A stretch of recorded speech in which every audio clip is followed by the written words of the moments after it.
This month, of course, February being Black History Month, Multicultural Enrichment Office really wanted to try to facilitate conversation about African American culture, African American history.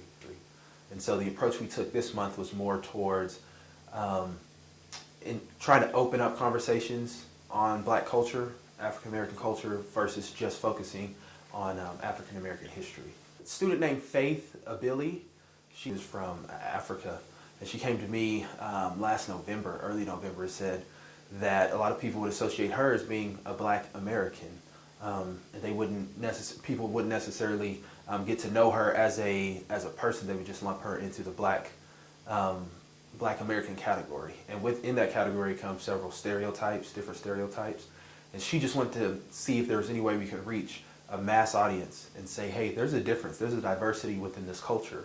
And her hope was not to only shine light on the Black culture, but also invite others to get to know your fellow man and your peers, and not just lump people into one category. And so from that, it just grew and grew and grew to where we put on that documentary. If being Black carries a different meaning for different people, then the meaning of Blackness varies even greater.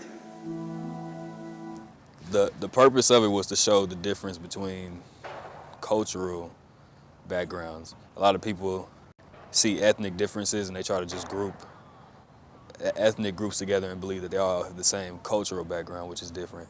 So what we wanted to do was show the differences between the lives of individual students, and I have a unique story, I would think.